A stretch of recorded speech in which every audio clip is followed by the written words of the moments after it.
32 नहीं कर पाते हैं तो द्वादश पूर्णिमा जरूर कीजिए, वैसे तो 32 कीजिए। विवाह के तत्पश्चात आप ससुराल में पहुंचे हैं तो अपने इस व्रत को मत छोड़िए। 32 पूर्णिमा उसकी महिमा में आपको बताऊंगा, निवेदन करूंगा। इससे नारी की मांग का सिंदूर छिन्न भिन्न नहीं हो सकता। पूर्णिमा के व्रत से स्पष्ट वर्णन है कि संतान की प्राप्ति और अटल सौभाग्य दोनों चीजें मिलती हैं। संतान भी मिलती है और मांग के सिंदूर की उम्र भी बढ़ती है। गर्भ में संतान समाप्त नहीं होती। यह पूर्णिमा की बहुत बड़ी महिमा है। मंदार माला कुलताल खायई, कपाल मालांकित शेखरायई, दिव्यांबरायई च दिगंबरायई, नमः शिवायई च नमः शिवायई। इसमें देवी देवताओं को वंदन किया जाता है। माता पार्वती को भी भगवान शिव ने, भगवान शंकर ने पूर्णिमा की बड़ी महिमा का निवेदन किया गया है। भगवान शिव पार्वती के माथे के ऊपर चंदन थोपते हैं। पूर्णमासी की कथा सुनाते हैं क्योंकि चंदन की महिमा है। पूर्णिमा के दिन चंदन का दान करने का भी बहुत बड़ा महत्व है। पूर्णमासी के दिन शालिग्राम भगवान का दान करने की बड़ी महिमा है। तुलसी की मालाओं की दान करने की बहुत बड़ी महिमा है। ये पूर्णिमा की महिमा है। पूर्णिमा के ही दिन भगवान श्री कृष्ण ने द्रौपदी के वस्त्र को बढ़ाया। उस दिन रक्षाबंधन वाली पूर्णिमा थी जिसको श्रावणी पूर्णिमा कहते हैं।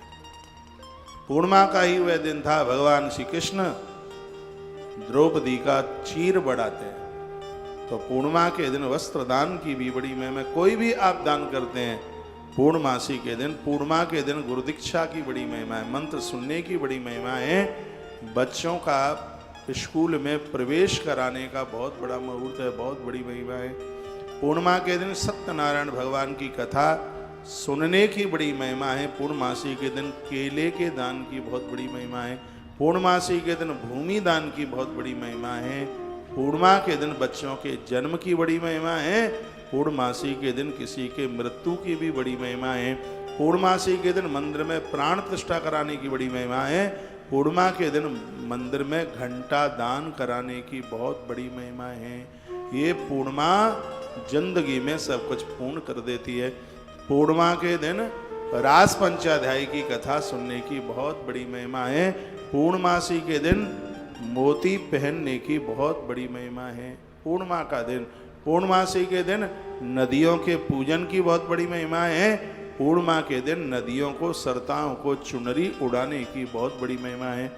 पूर्णमासी के दिन बच्चों का संबंध करने की बड़ी महिमा है। ऐसा कोई काम नहीं है, ऐसा कोई मुहूर्त नहीं है जो पूर्णिमा के दिन स्वतंत्र न हो, खुला है। पूर्णिमा इतनी अद्भुत है। हर प्रकार से शुभ कार्यों में पूर्णिमा को बहुत विशेष रूप से लिया गया है।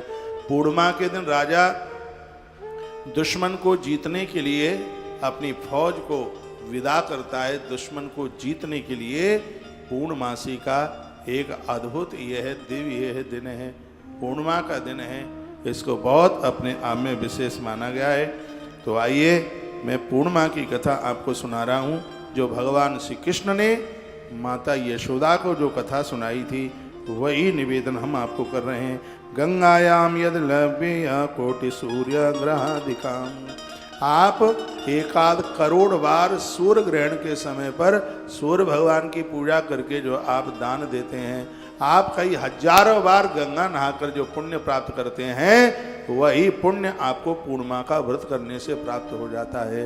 अब आप विचार कर लीजिए कि पूर्णिमा की कितनी बड़ी महिमा हो सकती है। यदि पूर्णिमा 2 पड़ी, यदि एकादशी 2 पड़ी है तो व्रत वाली एकादशी दूसरे दिन करनी चाहिए, और यदि पूर्णिमा 2 पड़ी हैं तो व्रत वाली पूर्णिमा पहले दिन करनी चाहिए, क्योंकि पूर्णिमा के दिन चंद्र दर्शन का महत्व होता है।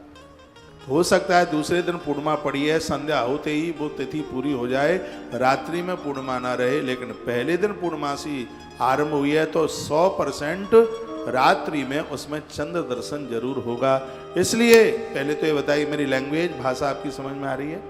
वैसे बहुत सहज रूप से ही मैं बोल रहा हूँ। मैं तो टीचर भी होता तो मेरा पढ़ाया हुआ बच्चा फेल नहीं होता। मेरी थ्योरी, मेरे सिद्धांत कुछ इस तरीके के हैं। तो यदि 2 पूर्णिमा पड़ती हैं तो व्रत वाली पूर्णिमा पहले ही दिन करनी चाहिए। कभी कभी एक ही पूर्णिमा होती है, तो उस दिन व्रत वाली पूर्णा, दान पुण्य वाली पूर्णा सब एक ही दिन होती है। और इसके लिए हम हर बार आपको वीडियो भेजते हैं। आज मैंने 7 वीडियो रिकॉर्ड किए और 7 वीडियो हल्ला बोल है, एक से एक अद्भुत है। रोजाना यह वीडियो तुलसी तपोवन यूट्यूब चैनल और तमाम आश्रम के 5 यूट्यूब चैनल हैं जिन पर जुड़ करके आपको इन सब का सौभाग्य प्राप्त होगा। आज हमने कदम के वृक्ष के ऊपर वीडियो, यह आपके पास 2 बजे पहुंचेगी तुलसी तपोवन यूट्यूब चैनल पर। भले ही आप 70-80 साल के, 100 साल के हो गए हों, आप कदम का महत्व पहली बार आप सुनेंगे।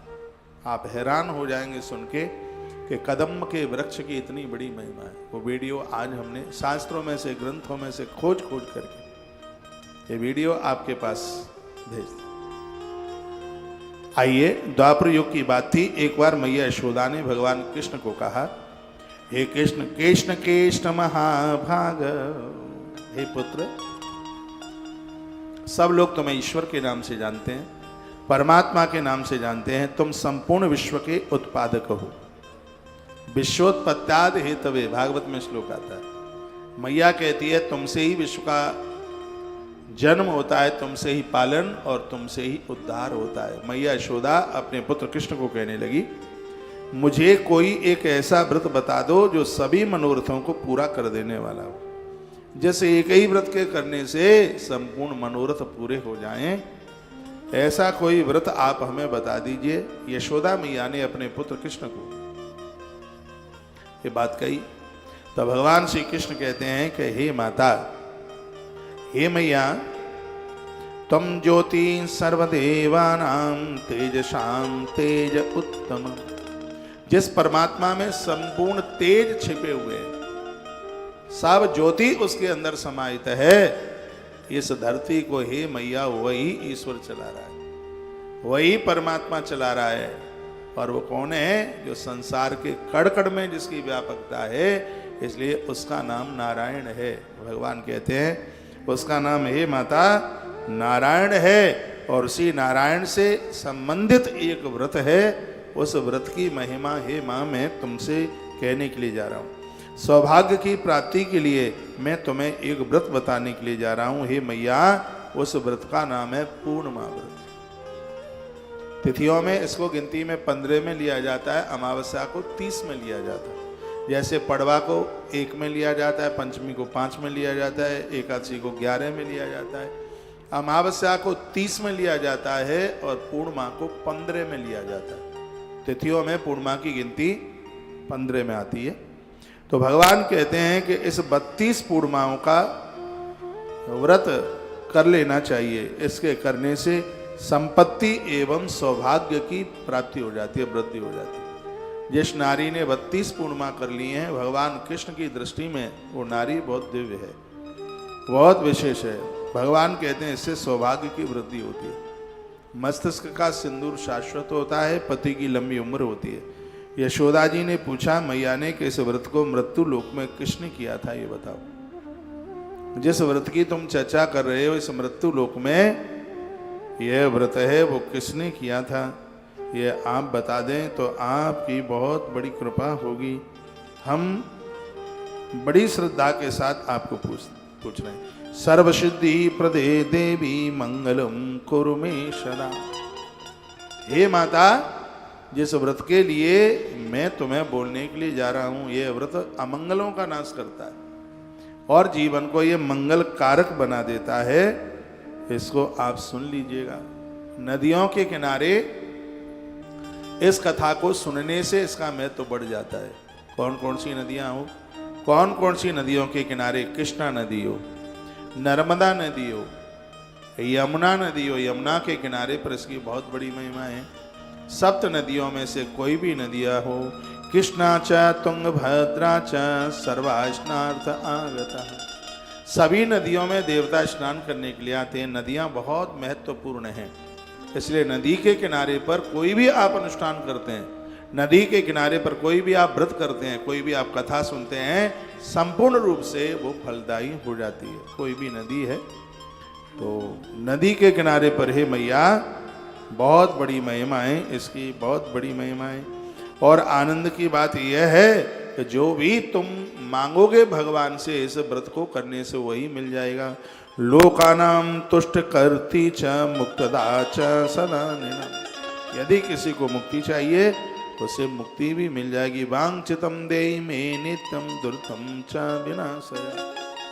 और इतना ही नहीं, दुर्गति का नाश हो जाता है, दुर्गुणों का नाश हो जाता है। मैं कहना चाहूँगा जिसके घर में पति या पुत्र अपने रास्ते से भटक गए हैं, उस परिवार को संभालने के लिए उस घर की नारी वर्ग को 32 पूर्णिमा का व्रत करना ही चाहिए।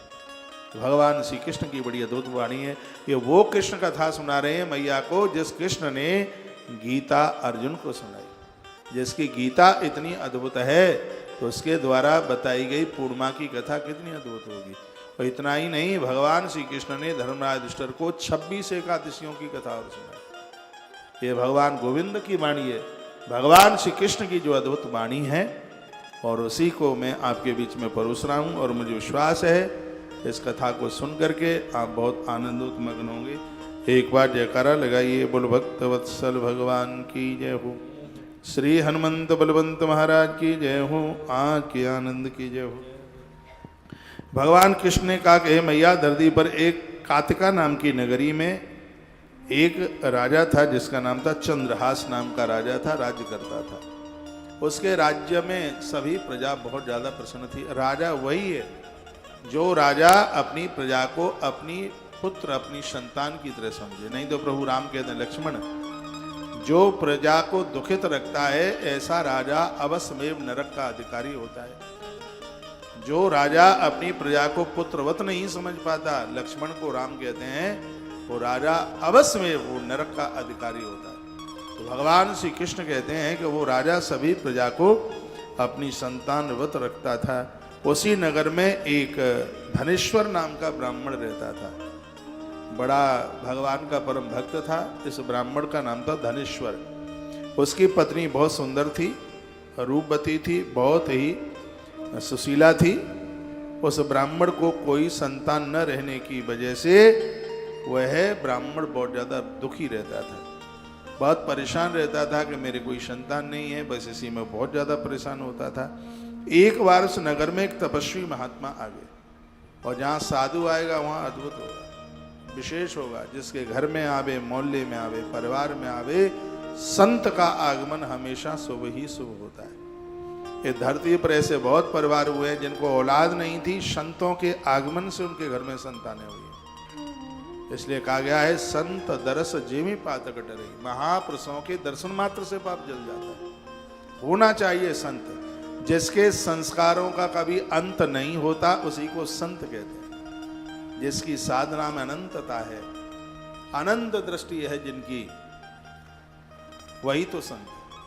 मेरे गुरुजी 4 पंक्तियां बड़ी सुंदर कहते हैं, प्रेम हमारी साधना है, प्रेम हमारा पंथ है, और जो भरा है प्रेम से बस वही हमारा संत है। मनुष्यों की बात छोड़िए, विषैले जीव जंतु भी महात्माओं से प्रेम करते हैं, गुरुजनों से प्रेम करते हैं। जीव जंतु भी उनका टेंशन नहीं करते। कथा भागवत जी में आती है कि महात्मा करदम जिस स्थान पर तपस्या करते हैं, सैकड़ों सांप, बिच्छू, कांतर उनकी देह से लपटते हैं, उनके शरीर से लिपटे रहते हैं। मनु जी महाराज जब अपनी बेटी को विवाह के लिए वर खोजने के लिए गए थे तो देख करके हैरान हो गए। साधु किसी का बुरा करता नहीं है, तो प्रकृति कभी भी साधु को किसी भी प्रकार का कोई नुकसान नहीं पहुंचाती। संत वह है जिसने क्रोध को जीत लिया, काम को जीत लिया, लोभ को जीत लिया। अरे साधु तो ऐसा जीवन जिए, कम से कम उसके पास बैठने पर ये पता तो लग जाए कि दुनिया के लोगों में और इनमें ये अंतर है। तो मैं देख करके और फिर दुनियादारी ही नजर आवे तो फिर काय के संत हो। पता तो लगे कि हम में और इनमें ये अंतर है। हम इसके बिना नहीं रह सकते, ये सबके बिना रह सकते हैं। जैसे कोई भी भोग की जरूरत नहीं है, संसार में वो तृप्त हैं, दुनियादारी से जो तृप्त है वही तो साधु है। मनन करता हुआ जीवन जीता है, चिंतन करता हुआ जिंदगी जीता है, उसके जीवन में चिंताएं होती ही नहीं है, वो तो चिंतन से भरा हुआ होता है। आप ग्रस्त में भी रह रहे होंगे तो भी आप संत हैं। जो साधना के साथ जुड़ा है वो साधु है, वह मनन करता है, शोध करता है, शोध संधान करता है, मनीषी है। ऐसे महापुरुषों की शरण में जो पहुंचता है उसका कल्याण होता है। तो भगवान श्री कृष्ण कहते हैं माता, उस नगर में उस ब्राह्मण के घर एक दिन एक साधु का आगमन हो गया। महात्मा जी उस ब्राह्मण के घर में आए। उन ब्राह्मण को कोई संतान तो थी नहीं, दुखी रहते थे।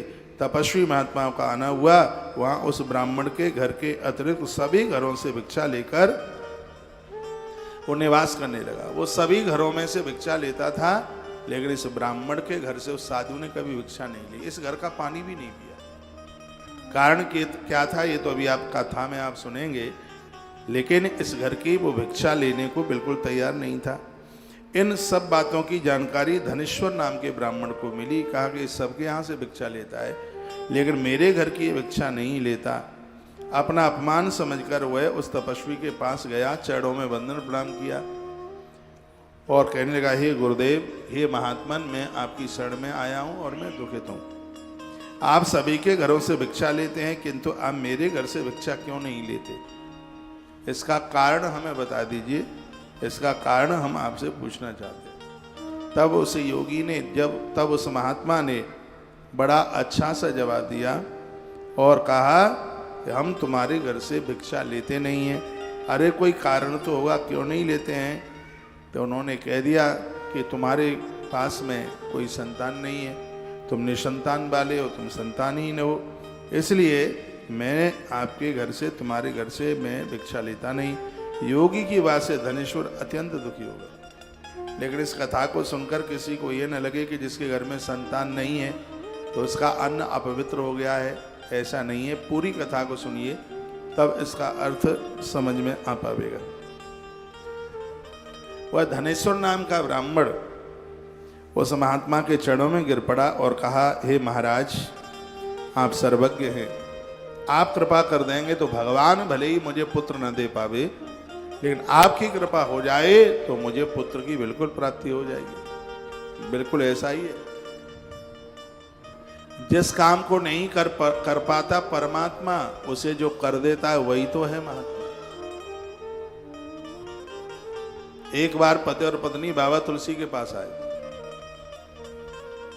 संतान थी नहीं, बाबा गोस्वामी जी से उन्होंने संतान की प्रार्थना की। तो बाबा तुलसी ने कहा कि मैं अपने राम जी को पूछ करके कल तुम्हें जवाब दे दूंगा संतान होगी कि नहीं। बेचारे दोनों चले गए। रात का समय था, राम जी प्रकट हो गए कुटिया में। रोज ही आते थे तुलसी से मिलने के लिए।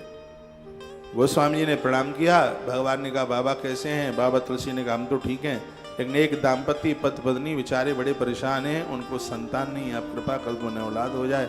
भगवान ने कहा, 73 जन्मों तक उनके भाग्य में संतान नहीं है। भगवान प्रकट अंतर्ध्यान हो गए, चले गए। दूसरे दिन वो पति पत्नी आए, तुलसी बाबा को प्रणाम किया तो बाबा ने वही बात कही।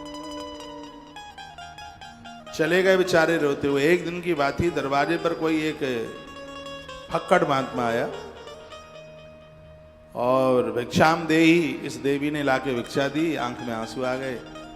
साधु ने पूछा, क्या हुआ है? लगता है वंश हमारे संग ही डूब जाएगा, कोई औलाद नहीं है। महात्मा ने कहा, बेटिया चिंता न कर, तेरे घर 4 पुत्र होंगे। जो राम जी कह के गए थे ना 73 जन्मों तक औलाद नहीं है, इस फक्कड़ महात्मा ने कह दिया कि तेरे घर 4 संतानें होंगी। और समय आने पर उस देवी के घर में 4 बच्चे हो गए। जिसको 73 जन्मों तक संतान का योग नहीं था, उसके घर में 4 बच्चे हो गए। एक दिन बाबा तुलसी सी रास्ते से निकले तो 4 बच्चों को देखा। उसने तुलसी को पहचान लिया, दौड़ती हुई आई। कोई पीठ पर लटका है, कोई कंधे पर बैठा है, कोई छाती से चिपका है। प्रणाम चरणों में किया, कहा, गुरुदेव कृपा हो गई आपकी, मेरे घर में 4 बच्चों का जन्म हुआ है। तुलसी बाबा बड़े हैरान थे। कहा, प्रभु झूठ बोले आप बोले कि 73 जन्म तक औलाद नहीं है, आज इनको लड़ूंगा। तो रात्रि को भगवान पुनः प्रकट हुए। कहा, बाबा कैसे हो? तुलसीदास जी ने कहा, चले जाओ, तुम जैसे झूठों से हम बात नहीं करते। प्रेम में भी बड़ी लड़ाई का आनंद आता है। तो राम जी ने कहा, हमने क्या झूठ बोला? कहा, ये झूठ नहीं बोला, आप कह रहे थे 73 जन्मों तक औलाद नहीं। हमने अपनी आंखों से देखा, उसके घर में 4 बच्चे खेल रहे। राम जी ने कहा, उसके तो भाग्य में संतान नहीं थी, लेकिन तुम जैसे एक साधु के आशीर्वाद से 4 बच्चे पैदा हो गए। जिसको मैं नहीं दे सकता, जिसको कोई दे दे वही तो तुम हो। तुम होने का मतलब यानी वही संत है, वही महापुरुष है। इसको सीधी भाषा में समझ लें, जैसे मैं आपसे कुछ पैसा मांग लूं, आप मुझे एक 50,000 रुपये का चेक काट के दे दें, मैं उसको बैंक लेकर के जाऊं और बैंक मैनेजर को दूं, तो मैनेजर को ये ताकत नहीं है कि वो चेक का भुगतान ना करे, क्योंकि साइन आपने कर दिए, इसलिए पैसा हमारा नहीं है, आपने सिग्नेचर किया है तो आपका पैसा हमारे खाते में आ ही जाएगा।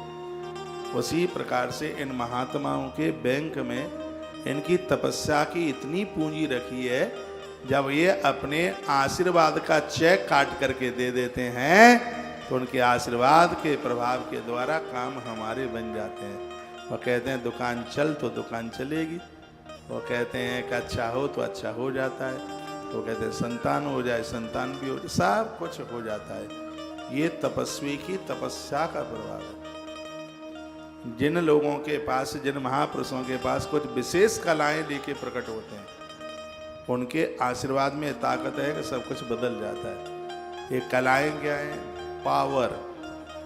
वृक्षों में एक कला रहती, दो रहती कीट आदिकों में, ये पंछी दल में तीन कला है, चार कला चौपाओं में, फिर 5 से लेकर 8 कला मानव दल में दिखलाती है, जो 8 से ऊपर होती है अवतार वही कहलाती है।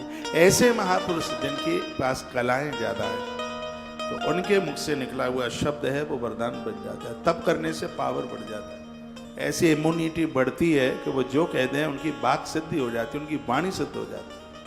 ये तपस्या में इतना बड़ा प्रभाव। उनके पास नित्य के तप करने से सिद्धियां चल के आ जाती, और सिद्धि प्राप्त करने के लिए मरघट जाना पड़े बिल्कुल नहीं, सिद्धि प्राप्त करने के लिए पीपल के पेड़ से उल्टा लटकना पड़े बिल्कुल नहीं। आप कोई भी मंत्र रोज जपते हैं, किसी भी देवता को नित्य स्नान कराते हैं, तो ये सिद्धियां स्वतः ही बिना बुलाए चल करके आ जाती हैं, अपने आप चल के आ जाती हैं। कुछ लोगों को कुछ घटनाएं घटने से पूर्व पहले पता लग जाता है कि यह होने वाला है। कैसे पता लग जाता है? क्योंकि उनके पास में सिद्धि आ गई है। जिनके पास सिद्धियां आ गई उन्हीं को तो साधक कहते हैं, वही सुजाने, वही होशियार हैं। तो मैं कहना चाहूंगा कि महापुरुषों के आशीर्वाद से ये सब कुछ संभव हो जाता है। तो उस महात्मा के चरणों में धनेश्वर नाम का ब्राह्मण गिर पड़ा और रो रो करके कहने लगा कि हे गुरुदेव, कुछ तो कीजिए, मेरे औलाद नहीं है, मैं संतानहीन हूं, क्या यह वंश मेरे साथ ही डूब जाएगा? ये मैं पूर्णिमा की कथा सुना रहा हूं आपको, पूर्णमासी की। ये भगवान श्री कृष्ण ने माँ यशोदा को सुनाई है, और वही चैप्टर मैं आपके बीच में रख रहा हूं। 23 तारीख को पूर्णिमा के दिन नहा धोकर अपना मोबाइल चालू रख लेना, घी का दिया जला करके पूरी कथा सुनना। उस दिन तुम होगे जजमान और मैं होऊंगा तुम्हारा पंडित। तुम्हारे घर में ही आपको अनुभूति ऐसी होगी कि महाराज हमारे घर में बैठ के कथा सुना रहा है। भगवान श्री कृष्ण ने माता यशोदा को जो कथा सुनाई वो आप सुन रहे हैं। कहा, हे गुरुजी, आप सर्वज्ञ हैं, मुझे पुत्र प्राप्ति का उपाय बता दे। धनेश्वर नाम के ब्राह्मण ने कहा। धनेश्वर नाम के ब्राह्मण ने अपनी प्रार्थना सुनाई। तब से योगी ने, महात्मा ने कहा, तुम आए हो, कल्याण तुम्हारा हो, तुम माँ दुर्गा चंडी की आराधना करो। क्योंकि अपनी पत्नी को बोलना, जो दुर्गा की आराधना देवियां करती हैं उनका बांझपन समाप्त हो जाता है।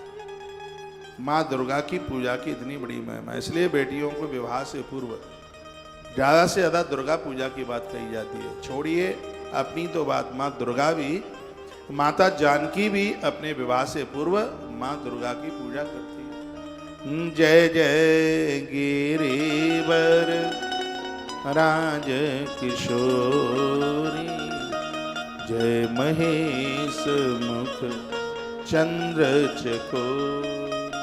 ये प्रमाण मिलता है। जय गज वदन सनानंद माता, हे गजानंद और कार्तिकेय की माँ, हम तुम्हें प्रणाम करते हैं, वंदन करते हैं, स्वीकार कीजिए। बेटियों के एक मंत्र रोज जपना चाहिए, ओम ऐम ह्रीम क्लीम चामुंडाई विच्छई। बेटियों को एक पाठ रोज करना चाहिए जिसमें दुर्गा जी के 32 नामों की बात कही गई। दुर्गा जी की जो पूजा है वो नारी वर्ग को आनंद कर देती है, किसी भी चीज की कमी नहीं रहने देती। इस पूर्णमासी मातम्य में भी आप सुन रहे हैं, योगी ने कहा कि तुम और तुम्हारी पत्नी दोनों चंडी यानी दुर्गा देवी की आराधना करो, मैया जी तुम्हारी मनोकामना पूर्ण कर देगी। और दुर्गा सप्तशती में लिखा भी है, यम यम चिंतयते कामम तम तम प्राप्नोति निश्चितम। तुम जिस कामना को करोगे माता रानी तुम्हारी उसी कामना को पूरा कर देगी। ये बिल्कुल सही है, बिल्कुल पक्का है। कोई भी पूजा आराधना करते हो उसको श्रद्धा से कीजिए, थोड़े समय तक कीजिए। लेकिन तुम तो 9 दिन में दुर्गा जी का दर्शन चाहते हो, लेकिन पहले के लोगों ने हजारों सालों तक तप किया। लेकिन तुम्हें तो एक ही दिन में एक सुंदरकांड सुनाने से हनुमान जी का दर्शन चाहिए, एक ही दिन में सब हो जाए। हम लंबे समय तक नहीं कर पाएंगे, बस हाल ही किया नहीं शुरू के फल मिले नहीं। खेत में बीज डालने से ही फसल नहीं हो जाती, पहले धरती में डाला गया बीज अपने आप को खत्म करता है, तब पेड़ निकलता है, तब उसके ऊपर फूल पत्तियां फल आते हैं। और जिसको बहुत कुछ प्राप्त करना है उसे अपने आप को खत्म करना होगा। हाँ, अपने आप को झोंकना पड़ेगा। जिन्होंने बहुत तरक्की प्राप्त की है, कभी उनका इतिहास पढ़िए, उनके पास बैठिए। कोई विवेकानंद ऐसे ही नहीं बन जाते, उनकी जीवनी पढ़िए। कोई परमहंस ऐसे ही नहीं बन जाते, कोई तुलसी ऐसे ही नहीं बन जाते। उनकी जिंदगी पढ़िए, उनका जीवन पढ़िए, तब पता चलता है। बीज वृक्ष बनता है तो अपने आप को मिटा देता है। हम और आप जैसे लोग इस धरती के लिए कुछ विशेष करने के लिए जाना चाहते हैं तो अपने आप को मिटाना पड़ेगा, परिवार को भूलना पड़ेगा। कृष्ण का जीवन देखिए, पूरा दिन भर ऐसे ही बस चलते रहे, सबको छोड़ना ही पड़ा। प्रभु राम जी को आप देख लीजिए, इतने बड़े अवध के राजा का पुत्र, वन में जीवन समय निकाल दिया। अंतर उसका नजर में आया है, दिखा है। इधर से तो साधारण से राजकुमार बन के गए थे, दशरथ नंदन राजकुमार बन करके गए। लेकिन 14 साल वन में अपने आप को तपा दिया तो अवध का जो राजकुमार बन के लिए गया तो क्या बन करके लौटा? मर्यादा पुरुषोत्तम भगवान श्री राम बन करके वो लौटे। तो बन गए, वो बन गए। जिन्होंने अपना घर द्वार परिवार छोड़ करके इस देश हित में, जनहित में अपने आप को जिया है, प्रकृति उसके ऋणी हो गई। अपने लिए तो सब जी लेते हैं, थोड़ा उसके बाहर चल करके आइए, लोगों के हमदर्दी बनिए, उनके दुखों को, उनके कलेशों को दूर कीजिए। आइए, मैं प्रसंग में ही चल के आ रहा हूँ। धनेश्वर नाम के ब्राह्मण को कहा कि तुम माँ भगवती दुर्गा का पूजन करो, सब कुछ ठीक हो जाएगा, सब कुछ बढ़िया हो जाएगा। धनेश्वर ब्राह्मण ने घर आकर सारा वृतांत अपनी घरवाली को सुनाया और कहा ऐसी ऐसी बात है, एक महात्मा जी ने मुझे ऐसी बात कही है, हमें सब कुछ प्राप्त हो जाएगा। सर्वसिद्धि प्रदे देवी मंगलम कुरु मे शरण। हे देवी, यदि हम तुम दोनों मिलकर के कर लेते हैं तो हमारा मंगल ही हो जाएगा, हमारे घर में संतान का जन्म हो जाएगा। बोल, दुर्गा मैया का अनुष्ठान बताया जो हर प्रकार से मंगल करती है। सर्व मंगल मांगल्ये शिवे सर्वार्थ साधिके शरण्ये त्र्यंबके गौरी नारायणी नमस्तुते। मत समापातके नास्ति पापग्नित समानहि। एवं ज्ञात्वा महादेवी यथा योग्यम तथा कुरु। ये मैया जी के कुछ स्तुति के श्लोक है, याद कर लिया करो। हिसाब बही खाते का खूब लगा लेते हो, अखबार खूब पढ़ लेते हो, मोबाइल में और भी बहुत कुछ देख लेते हो, पढ़ लेते हो, समझ लेते हो। अध्यात्म बनिए, श्लोक याद कीजिए, स्तुतियाँ याद कीजिए। बहुतों को तो ओम जय जगदीश हरे आरती भी कंप्लीट याद नहीं आती, याद नहीं होती। अरे आरती छोड़िए, उन्हें हनुमान चालीसा पाठ नहीं हो पाता, याद नहीं हो पाता। अपने आप को थोड़ा सा बदलिए और अध्यात्म से जोड़िए। अध्यात्म जिंदगी जीने में बहुत आनंद है। दिक्कत परेशानियां भी आएंगी, हवा के झंकोरे की तरह निकल जाएंगे, उससे आम मुरझाएंगे नहीं। पांडवों के ऊपर बड़ा कलेश आया, लेकिन पांडवों को कलेश हिला नहीं पाया, क्योंकि पांडवों ने अध्यात्म जीवन जिया। तो ऐसा जीवन हम जी ले तो उस जिंदगी को जीने में बहुत आनंद है। ये कथाएं हमें सबल बनाती हैं, यानी हमें मजबूत बनाती हैं। आज काफ़ी युवा बच्चे हमारे पास बैठे हुए थे, कुछ चर्चा हो रही थी जिसमें कहा गया था कि ऐसा कौन सा पाप है जो व्यक्ति को खत्म कर देता है। एक बच्चे ने प्रश्न किया था, आश्रम का बालक है, श्री राम, कि आज युवा अपराध से डरता नहीं है, कौन सा पाप है जिससे जीवन खत्म हो जाता है। तो मैंने 6 अपराधों का वर्णन किया था। मित्र को धोखा देना ये पाप नहीं, ये पाप का बाप है, आदमी को खत्म कर देगा ये अपराध। कृतज्ञ, जिसने तुम्हारे लिए कुछ अच्छा किया और उसी के साथ दगा कर दे, उसी को धोखा दे दें, तो ये पाप नहीं, ये पाप का बाप है। जिसने तुम्हारे लिए कुछ अच्छा किया है, ऐसे व्यक्ति को कभी भूलना नहीं है, ऐसे व्यक्ति का संग देना है, साथ देना है, उसका जिंदगी की अंतिम श्वास तक उसको भूलना नहीं। प्रभु श्री राम जी को जिस केवट ने नाव में बिठाकर पार उतार दिया, और ये मैंने पूर्व में भी बताया है कि जब राम का राज्याभिषेक होता है, राम की आंख में आंसू आ गए और भरत को कहा, यदि लोगों को तुम बुला ही रहे हो तो मेरे केवट को सबसे पहले बुलाना। हमारे पास पैसा नहीं था, उसने नाव में बिठा करके हमें पार उतार दिया। केवट को बुलाया ही नहीं, चीफ गेस्ट बनाया गया। कृतज्ञ, जिन्होंने आपके लिए कृतज्ञता, आपके लिए जिसने कुछ किया है, तो उसको आप धोखा दे दें तो ये पाप नहीं, ये पाप का बाप है। सुरापान करना ये भी बहुत बड़ा पाप है। स्वर्ण की चोरी करना यह भी एक बहुत बड़ा पाप है। और प्रकृति से जो तुम ले रहे हो उसका ज्यादा करके नहीं दे रहे, ये भी एक बहुत बड़ा पाप है, अपराध है। प्रकृति से आप जल ले रहे हैं, अन्न ले रहे हैं, वस्त्र ले रहे हैं, क्या नहीं ले रहे प्रकृति से। जिस कंपनी में, जिस फील्ड में आप काम करते हैं, हराम खोरी का पैसा नहीं चाहिए। जहां से आप ले रहे हैं वहां आप उसका कई गुना करके देते नहीं हैं, तो समझ लीजिएगा कि यह बहुत बड़ा अपराध हो रहा है। ध्यान रखें। दीदी कैसे हैं आप? बैठो।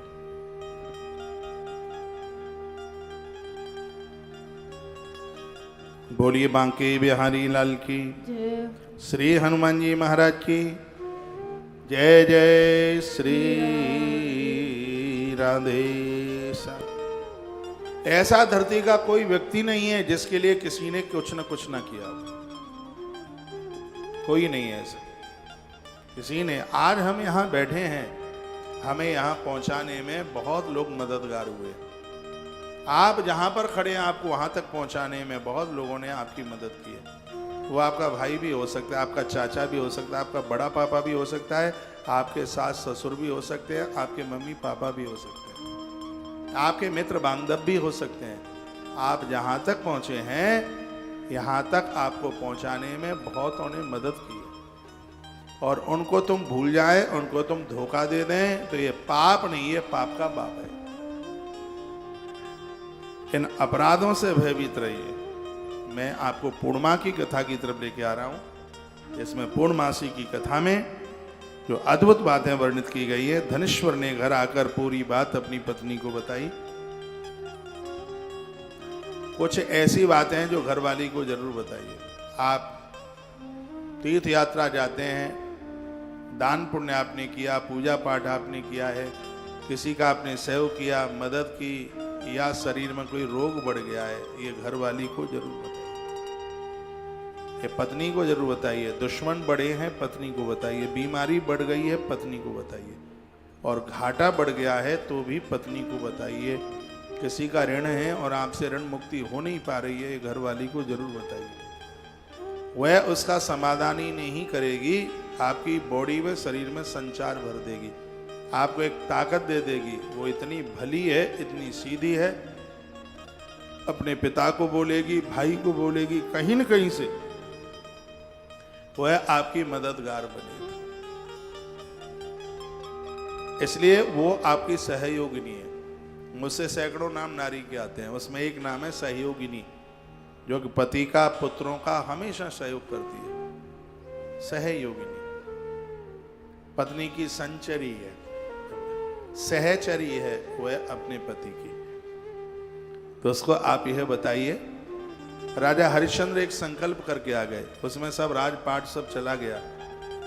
उन्होंने वह अपनी पत्नी को बताया। पत्नी ने कहा आप चिंता क्यों करते हैं, देवी भागवत में कथा थी। तारा आंख में आंसू थे, कहा आप रोइए मत, आपकी परछाई आपका संग छोड़ सकती है लेकिन आपका तारा आपका संग नहीं छोड़ेगी। इसका दूसरा नाम था सैब्या। और पति के उस संकल्प को पूरा करने के लिए इस नारी ने अपने पुत्र को बेच दिया, अपने आप का विक्रय कर दिया। एक ब्राह्मण के घर में उसने चाकरी करी और पति के संकल्प में उसने पूर्ति। आप जानते हैं मां दुर्गा प्रकट हुई थी शमशान घाट में, जिस समय बच्चा सांप ने डस लिया था। रोहित लंबी कथा है, पूरा व्याख्यान नहीं कर पाऊंगा। जब वो लेकर के अपनी गोद में लेकर के पहुंची तो बच्चे को ढकने के लिए कफन चाहिए था, तो उसने अपना साड़ी का छोर फाड़ करके बच्चे को उस कपड़े में उसने लिपेटा। और उस समय शमशान घाट पर हरिश्चंद्र नौकरी कर रहे थे, जिसमें वो कुछ कपड़ा लेते हैं, कुछ भुना हुआ चना लेते हैं। तारा पहुंची, हरिश्चंद्र ने रोक दिया, कहा कौन है तू, मैं अंतिम संस्कार नहीं होने दूंगा। यहां अंतिम संस्कार उसका होता है जो मेरे मालिक के लिए सत्तू देता है, चना देता है और कपड़े का टुकड़ा देता है। तो उस समय उस सैब्या ने एक बात कही थी, मैं तुम्हारी पत्नी हूं, तारा सैब्या हूं मैं, आप मेरे पति हैं, आपके पुत्र की मृत्यु हो गई है। रोहित की सांप ने इसको डस लिया। आंख में आंसू थे। हरिश्चंद्र की श्वास ऊपर चढ़ गई, आंख में आंसू आ गए। उन्होंने कहा तारा, धरती पर जो लोग आए हैं उनको एक न एक दिन तो मरना ही पड़ा है। जिसने अपने धर्म को नहीं छोड़ा, ऐसे लोग मरने के बाद भी जिंदे रहते हैं। तो मेरी पत्नी बाद में है, ये पुत्र मेरा बाद में है, मेरा धर्म मेरे लिए पहले है। मेरा धर्म कहता है कि तुझसे बिना लिए बच्चे की अर्थी में आग नहीं लगने दूंगा, तो नहीं लगने दूंगा। हरिश्चंद्र बोले, इतनी बड़ी विपत्ति में कितनी बड़ी बात उन्होंने कही। माइक खोलिए। विश्वामित्र जी अपनी लीला कर रहे थे और उन्होंने उस समय जो उसका मालिक था, शमशान का मालिक था, उसको कहा कि तुम्हारे क्षेत्र में एक डायन आ गई है और अपने उस हरिया को बोलो कि वो तलवार लेकर उसके टुकड़े टुकड़े कर दे। और जब वो आया वो व्यक्ति, तो उसने हरिश्चंद्र को कहा कि काली पट्टी आंख से बांध करके इस डायन की गले के ऊपर तुझे आघात करना होगा। आंख में पट्टी बांध दी गई और जैसे हरिश्चंद्र प्रहार करने को तैयार हुए, मां दुर्गा भगवती सभी देवताओं के सहित उसी जगह पर प्रकट हो गई। काशी की घटना थी। तालियां तो अब बजाना ही मत। पीछे से भगवान नारायण ने तलवार पकड़ ली, मां अष्टभुजा रूप से वहां प्रकट हुई थी। बात तो बड़ी लंबी है, मैं यही इतना सा ही कह पाऊंगा। का हे देवी, तूने अपने पति के लिए अपना जीवन जिया है, तू मेरी बेटी है, मैं तेरे ऊपर इतनी प्रसन्न हूं। जो मेरा जगराता कराएगा, कालिका पुराण में आता है, जो मेरा जगराता कराएगा उसमें तारा देवी की कथा जरूर सुनी जाएगी, तब ही मुझे प्रसन्नता मिलेगी।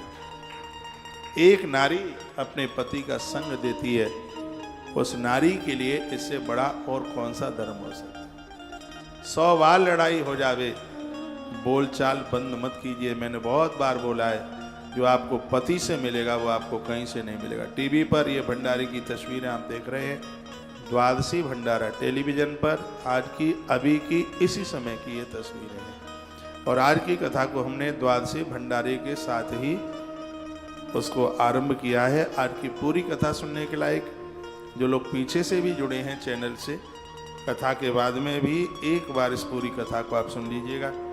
YouTube चैनल पर टीवी पर जुड़ने वाले लोगों को आपके मैसेज मैं पढ़ लेता हूँ, आप बड़े अच्छे अच्छे मैसेज भेज रहे हैं और मुझे विश्वास है कि यहाँ से कही गई कथा जरूर आपकी समझ में आ रही होगी। धनेश्वर ने अपनी पत्नी को पूरा वृत्तांत सुनाया।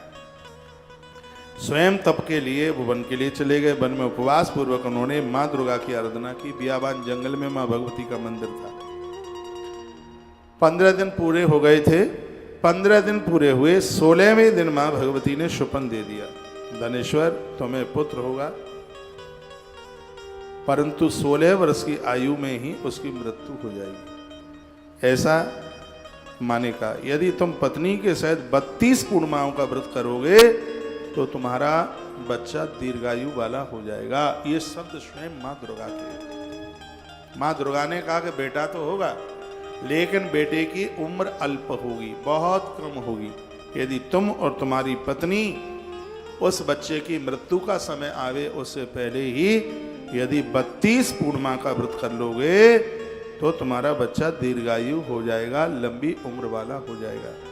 इसीलिए माताएं अपने पुत्र और पति की आयु बढ़ाने के लिए 32 पूर्णमासी का व्रत करती हैं। मौका मिल गया था, कल भी कुछ थोड़ा सा सुनाया और आज भी आपको सुना रहे हैं। प्रतिमासम तथा पश्चात पूर्णायाम सतैंजलि। हर महीने में शुक्ल पक्ष में पूर्णिमा पड़ती है और यह पूर्णमासी बहुत आनंद कर देने वाली है। तुम अपनी शक्ति के अनुसार आटे का दिया जलाकर भगवान शिव की पूजा हेतु 32 पूर्णिमाओं तक का व्रत करना। प्रातः काल इस स्थान के पास ही तुम्हें एक आम का वृक्ष दिखाई पड़ेगा, तुम उस पर चढ़कर एक फल तोड़ लेना और शीघ्र ही अपने घर को चले जाना। अपनी पत्नी से कहना कि वह उस फल को ऋतु स्नान के पश्चात उसे खा ले। प्रसाद में सबसे श्रेष्ठ फल ही होता है। दे कुछ भी दो, मिठाई दे दो और चाहे सो दे दो, लेकिन प्रसाद में फल का प्रसाद ही सर्वश्रेष्ठ माना। और नारी की संतान के लिए तो यह बड़ा विशेष है फल। कहा ऐसा करने से भगवान प्रसन्न होंगे और तुम्हारी पत्नी गर्भवती हो जाएगी उस फल के खाने से। इतना कहकर मां देवी अंतर ध्यान हो गई। प्रातःकाल उठने पर ब्राह्मण ने निकट में ही एक आम का पेड़ देखा। उस पेड़ में आम के अत्यंत सुंदर फल लगे हुए थे। ब्राह्मण ने उस वृक्ष पर चढ़ने का प्रयास किया, परंतु वह सफल नहीं हो सका। अंत में वह गणेश जी की स्तुति करने लगा और उन्होंने गणेश जी को प्रार्थना करी। गजाननम भूत गणाधि सेवितम कपित्थ जम्बू फल चारु भक्षणम उमा सुतम शोक विनाशकारकम नमामि विघ्नेश्वर पाद पंकजम। भगवान गणेश की स्तुति करी, हे विघ्न विनाशक, आप मुझ में इतनी शक्ति दो कि मैं अपना मनोरथ सिद्ध कर सकूं। गणेश जी की कृपा से वह पेड़ पर चढ़ गया। उसने उस वृक्ष पर एक सुंदर फल देखा और उसी ही वरदानी समझ करके उस फल को उसने तोड़ लिया। घर लौटकर उसने अपनी पत्नी को वह फल खिलाया। फल खाने के परिणाम स्वरूप ही उसकी धनेश्वर की पत्नी वो ब्राह्मणी गर्भवती हो गई। उसके गर्भ में संतान चल के आ गई और समय आने पर उस नारी ने बड़े सुंदर से पुत्र को, संतान को जन्म दिया। और मैं तो वैसे भी कहता हूं, जब गर्भ में संतान हो तो ऊट पटांग मत खाया करो। चाउमीन खाती हो, है ढोसला, क्या ढोकला कहते हैं, ढोकला खाते हैं और पता नहीं क्या क्या, मुझसे तो नाम भी नहीं आते, वो खाते हैं, क्या बोलेंगे उसको, बहुत चीज़ें ऐसी। और ऐसे टेढ़ी मेढ़ी, अब टेढ़ा समोसा खाओगे और सीधा बच्चा चाहोगे तो कैसे होगा। ये खान पान का बड़ा असर होता है। गर्भ में संतान हो तो उसमें फलों की बड़ी महिमा है। ऐसे बहुत फल हैं, उसमें एक तो आम खाइए। गर्भिणी नारी के लिए बहुत ज़्यादा वह विशेष, हर चीज़ एक मात्रा में होनी चाहिए। अब आप ये कहें कि बेटा बहुत ही ज़्यादा तंदुरुस्त, आज मैंने कुछ ऐसी वीडियो डाली हैं, हर चीज़ की एक लिमिट, एक मात्रा। गर्भिणी नारी को दूध बहुत फायदा करता है। कच्चे दूध में थोड़ी मिश्री डाल करके लिया जावे तो होने वाली संतान के लिए बहुत ज़्यादा लाभप्रद है। गर्भिणी नारी के लिए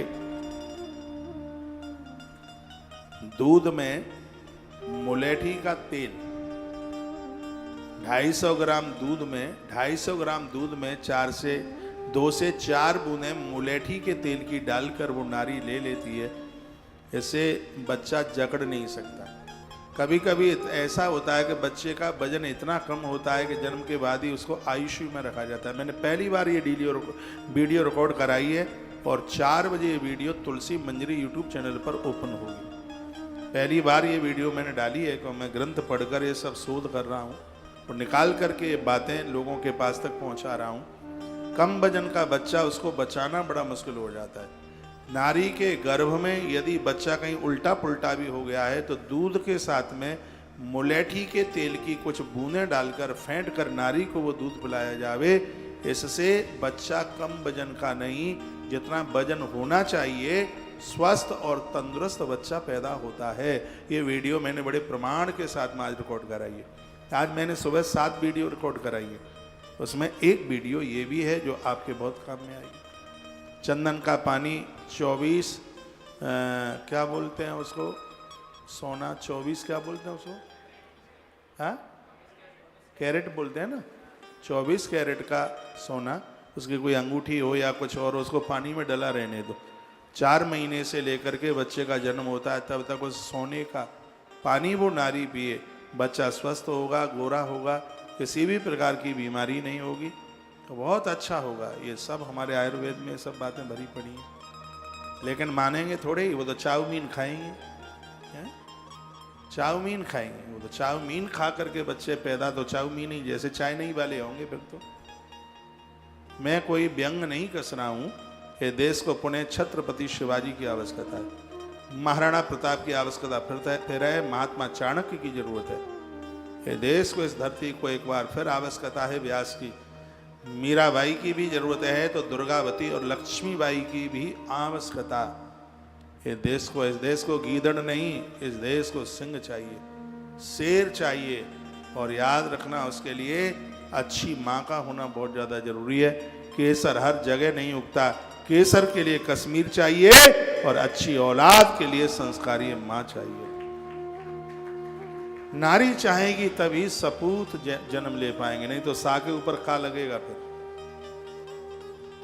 उसके लिए नारी का अच्छा होना, बढ़िया होना बहुत ज्यादा जरूरी है। तो फल खिलाया, नारी गर्भवती हुई, समय आने पर उसने अच्छे से बच्चे को जन्म दिया और उस बालक का नाम देवदास रखा गया। नाम भी कितना बढ़िया रखा गया है, नाम है देवदास। इतना बढ़िया नाम रखा गया। वह बालक शुक्ल पक्ष के चंद्रमा की तरह दिनों दिन बढ़ने लगा। देवी माँ की आज्ञा के अनुसार उसकी माता ने पुत्र की मंगल कामना के लिए 32 पूर्णिमा का व्रत करना आरंभ कर दिया।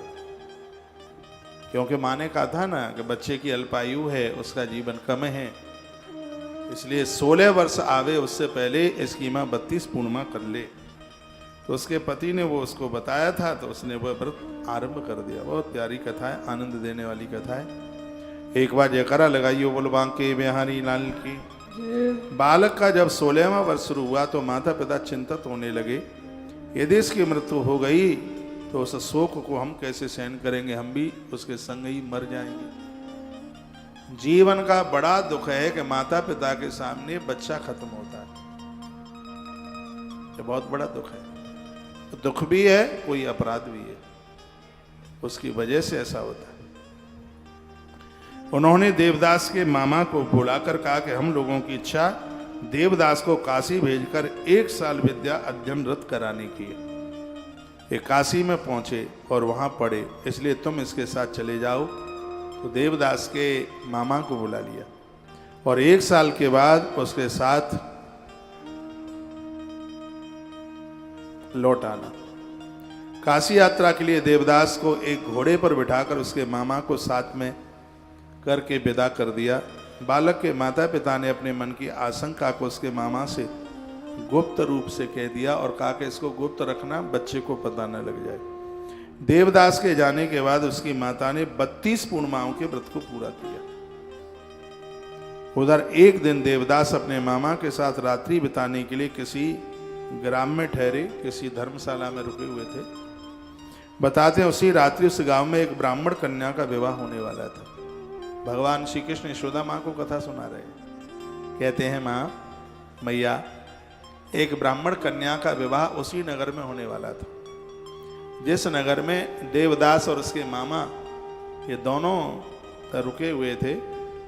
उसी गांव में एक ब्राह्मण कन्या का विवाह होने वाला था। जिस स्थान में गांव की बारात ठहरी हुई थी वहीं देवदास, आपको पता हो पहले बारातें जन्माशय में रुका करती थी, एक ऐसी सार्वजनिक जगह होती थी और वहां पर बारात को ठहराया जाता था। आज तो बारात रुकती ही नहीं है, बस गए खा पी करके और चले, टाइम इतना होता नहीं है। तो उस समय 3 दिन की तो बारातें आपने भी देखी होंगी, शादियां 3 दिन की तो देखी होंगी। 24 घंटे की तो बहुतों ने देखी, अब 24 घंटे की नहीं है, अब तो 2-4 घंटे की शादी है। अब शादी वादी कुछ भी नहीं है, बस ऐसे ही है। कन्या का विवाह मंडप में कन्या को बिठाया गया, विवाह की तैयारी हो गई थी। कन्या के विवाह मंडप में ही वर को अचानक धनुवती नाम का एक रोग होता है और उसका आक्रमण उसके ऊपर हो गया। वर के पिता ने परस्पर में विचार किया कि मैं क्यों न विवाह देवदास के साथ करा दूं। अचानक वो बच्चे को ऐसी कोई दिक्कत हुई, वो ज्यादा बीमार हो गया, आगे का वैवाहिक कार्य अपने पुत्र के साथ संपन्न करा देंगे। तो यदि अभी से भेद कन्या पक्ष में खुल जाएगा तो बारात वापस लौट जाएगी, इसके लिए कुछ करना चाहिए, ऐसा मन में विचार किया। तो ऐसा सोचकर वर का पिता देवदास के मामा से बोला, जो बच्चा बीमार हो गया था, दूल्हा बन के आया था, वहीं जन्माशय में रुके थे, तो अचानक बीमार हो गया। तो देवदास के मामा को वो लड़के वाला पापा बोला, पिता बोला, आप अपने भांजे को थोड़ी देर के लिए मुझे दे दो, ये बोला, क्योंकि विवाह कृत संपन्न हो जाने पर मैं तुम्हें इस बच्चे को लौटा दूंगा, नहीं तो ये बारात वापस हो जाएगी। उत्तर में मामा ने कहा कि कन्यादान आदि में जो द्रव्य मिलेगा उसका अधिकारी मैं ही होऊंगा। मामा बड़ा चतुरा था, दुर्योधन के मामा जैसा हो सकता है रहा हो। कहता है कि जो भी पैसा मिलेगा वो सब मेरा होगा, देख ले, दूल्हा तो बना दूंगा मैं अपने भांजे को, लेकिन जितना रुपया पैसा है वो सब हमारा होगा। तो ये कह दिया। तो वर के पिता ने यह शर्त मंजूर कर ली। देवदास के साथ उस ब्राह्मण कन्या का विवाह विधिवत रूप से संपन्न हो गया। विवाह के उपरांत वह उस विवाहिता कन्या के साथ भोजन नहीं कर सका। उसने अपने मन में सोचा कि अब यह न जाने किसकी पत्नी बनेगी। तभी उसके नेत्रों में आंसू छलक आए।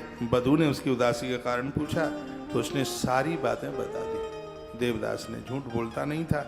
सुनकर कन्या ने कहा, मैंने अग्नि के समक्ष आपको पति बनाया है, आपके अतिरिक्त अब मेरा कोई दूसरा पति हो ही नहीं सकता, ये उसने कहा। कथा बहुत प्यारी है। देवदास ने कहा, तुम ऐसी भूल ना करो, क्योंकि मेरी आयु बहुत अल्प है, थोड़ी है, मेरे न रहने पर फिर तुम्हारी क्या गति होगी। ज्योतिषियों ने कहा है कि मैं 16 ही वर्ष जिंदा रहूंगा, परंतु वह दृढ़ प्रतिज्ञा पूर्वक कन्या बोली, मुझे चिंता नहीं है, जो आपकी गति होगी वही मेरी गति होगी। हे स्वामी, आप उठकर भोजन कीजिए। और नवेली वधू अपने पति को बोली। कन्या की बात मानकर देवदास ने भोजन किया और रात भर उसी के कमरे में रहा। प्रातःकाल देवदास ने 3 नगों से निर्मित एक अंगूठी और रूमाल अपनी पत्नी को दे दिया सुबह, और उससे कहा कि इसे तुम मेरी निशानी जानकर अपने पास रखना, और मेरे जीवन मरण का हाल जानने के लिए तुम एक पुष्प वाटिका बनाओ, उसमें सुगंधित नवमल्लिका के वृक्ष लगाकर प्रतिदिन उनका सिंचन करो। जिस दिन मेरा शरीर अंत होगा उस दिन ये फूल सूख जाएंगे। देवदास ने ऐसा कहा। पुष्पों के हरे भरे होने पर जीवन का प्रतीक समझना चाहिए कि मैं जिंदा हूं। इस प्रकार समझा करके वह आगे चला गया। प्रातः होते ही वर पक्ष के लोग बाजे बजाते हुए कन्या के घर आए। बरातियों को देखकर कन्या ने अपने पिता से कहा कि यह मेरा पति नहीं है, यदि यह वर रात्रि में मिले आभूषण आदि को दिखा दे तो मैं समझ जाऊंगी यह सब बनावटी है, मुझे इसके साथ विवाह करना नहीं है। कन्या के पिता ने वर को बुलवाया, उससे कन्या की बातें पूछी, परंतु उसने उससे अपनी अज्ञानता प्रकट की।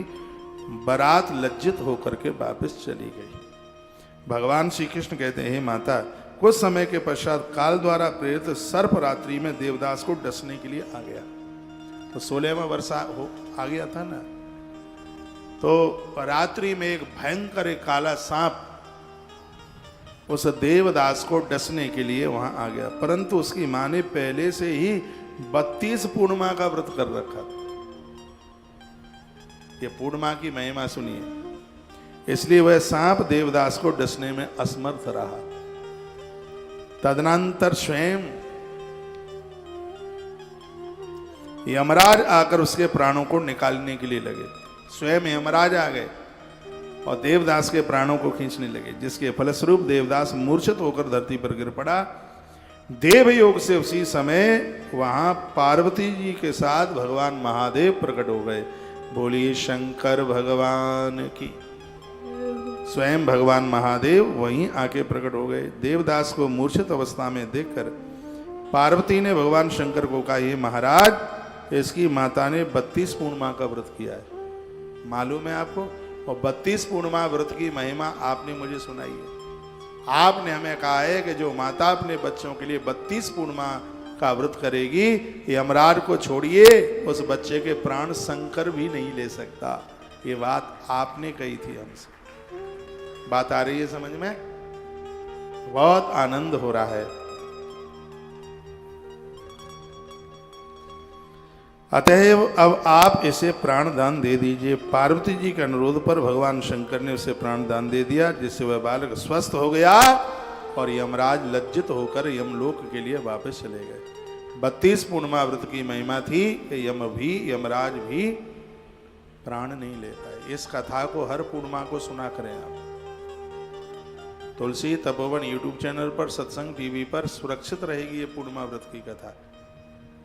आप दिया जला करके भगवान नारायण के सम्मुख बैठ जाएं, शंकर पार्वती को सामने रखें, मोबाइल चलता रहेगा, हम कथा सुनाते रहेंगे और आप सुनते रहिएगा। पूरी पूजा विधि की एक वीडियो डाल देंगे।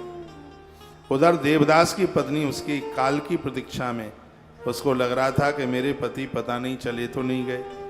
जब उसकी वाटिका के फूल मुरझा गए तो उसे महान अचंभा हुआ, किंतु थोड़ी देर के बाद वही पुष्प द्वारा से खिल उठे, द्वारा से, जिससे उसने पति के जीवित रहने का प्रमाण पा लिया। उसे लगा कि मेरे पतिदेव बिल्कुल जीवित हैं। देवदास की पत्नी ने अपने पिता से कहा, क्या कहा? पिताजी, मेरे पति जीवित हैं, आप उनकी खोज कराइए। 16वां वर्ष बीत जाने पर देवदास ने अपने मामा के साथ काशी छोड़कर घर जाने के लिए प्रस्थान करने के लिए कहा। देवदास के ससुर उसकी खोज में जाने ही वाले थे कि देवदास अपने मामा के साथ अचानक वहीं आ गया, जिस सराय में विवाह के समय पर रात को रुकना हुआ था। वहीं वापसी हो गई। ससुर प्रसन्न पूर्वक उन दोनों को अपने घर लेके गया। वहां उपस्थित सभी नगरवासियों ने देवदास के साथ विवाह होने की बातों का समर्थन किया। देवदास को देखते ही कन्या ने उसे पहचान लिया और कुछ दिन बाद देवदास अपने मामा और पत्नी के साथ अपने घर को दहेज लेकर के वहां से प्रस्थान किए। ग्रामवासियों ने देवदास के आने की खबर पाकर बड़ी खुशी जताई। थोड़ी देर में ही देवदास के माता पिता वहां आ गए। देवदास और उसकी पत्नी ने आकर अपने माता पिता को, सास ससुर को प्रणाम किया। माता पिता ने पुत्र वधू को हृदय से लगा लिया, आंख में आंसू भर आए, भगवान शंकर की कृपा का एहसास किया। आनंद की बात यह है कि 32 पूर्णिमा का व्रत हरि और हर दोनों को प्रसन्न करता है। हरि प्रसन्न होते हैं तो धन की कमी नहीं आने देते, और हर प्रसन्न होते हैं तो मौत को नहीं बिगड़ने देते। यह इन दोनों देवताओं की बहुत बड़ी कृपा है। पूर्णिमा की यह कथा संपूर्ण देवताओं को प्रसन्न कर देती है। धनेश्वर ने बहुत बड़ा उत्सव किया और ब्राह्मणों को खूब दान दिया, दक्षिणा दी, उन्हें संतुष्ट किया। बच्चों के निमित्त वर्ष में कुछ न कुछ करते रहा करो। बच्चों का तुलादान, आज हमने तुलादान पर भी एक वीडियो बना करके भेजी है, सुन लीजिएगा। तुलादान से आयुष बढ़ता है, उम्र बढ़ती है, बहुत आनंद होता है। आप अपने लिए तो करते ही हैं, बच्चों के लिए, बेटियों के लिए, दामाद के लिए, जामाता के लिए क्या आप करें। नारी अपने बेटे के लिए 32 करती है पूर्णिमा, तो एक सास अपने दामाद के लिए भी 32 पूर्णिमा करती है। एक नानी अपनी बिटिया की, बेटे के लिए, संतान के लिए 32 पूर्णिमा करती है।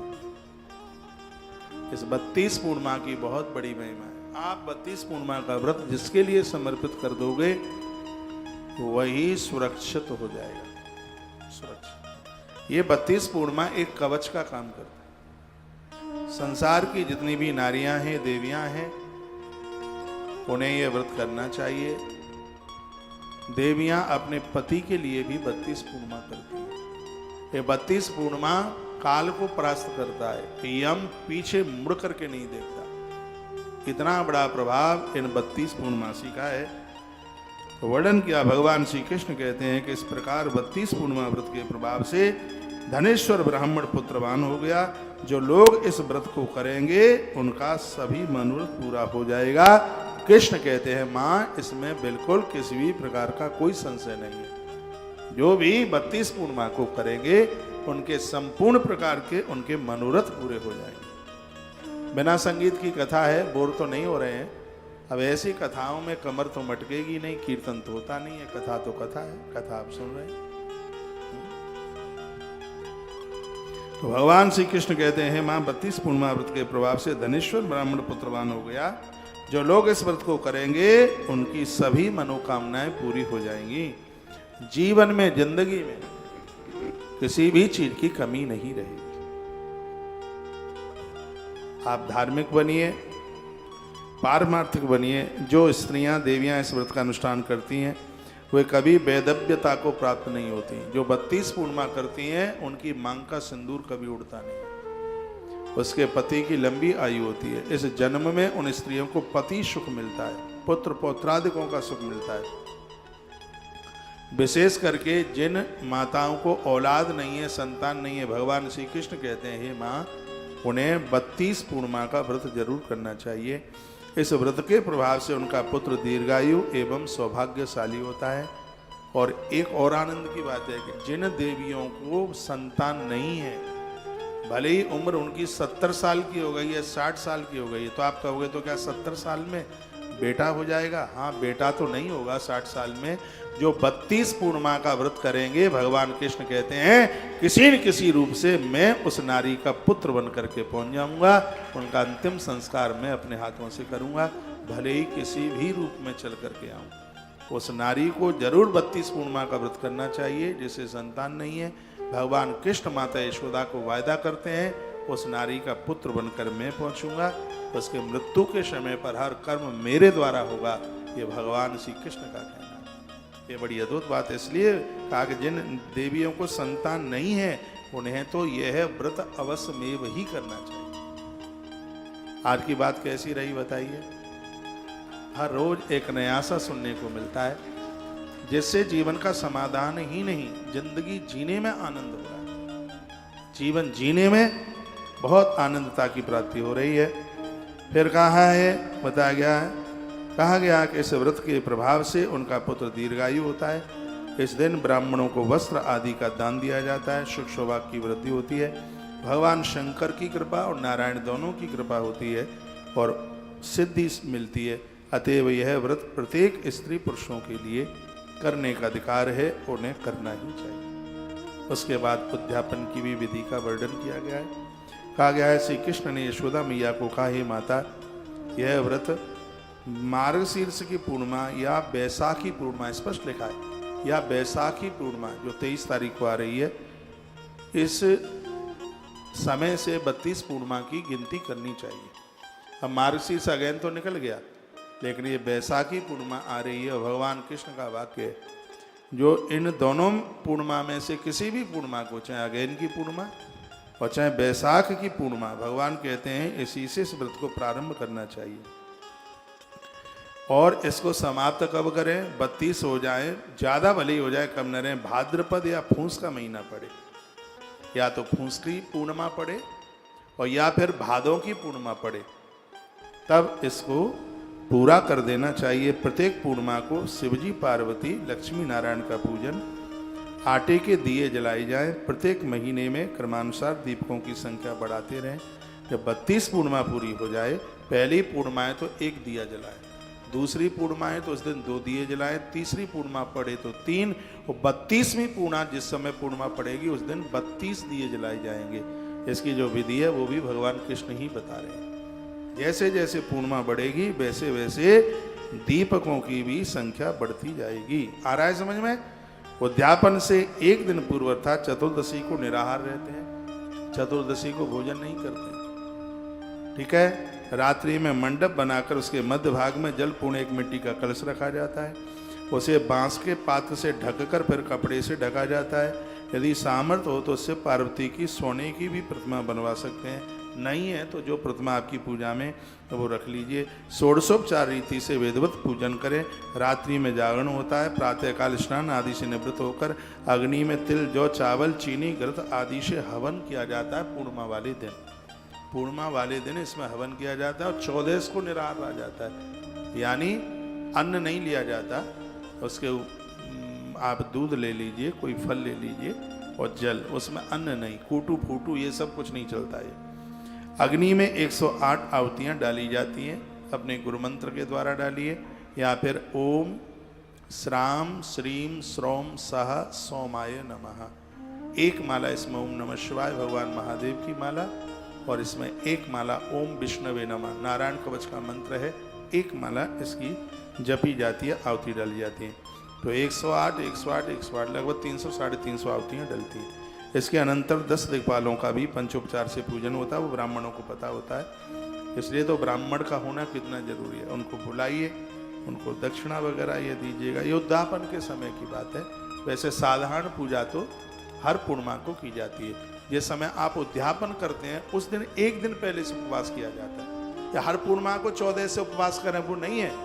ये जब उद्यापन करते हैं, जब 32 पूर्णिमा हो जाती हैं, तब 33वीं पूर्णिमा के समय पर इसका उद्यापन होता है। एक दिन पहले से अन्न वगैरह सब छोड़ा जाता है।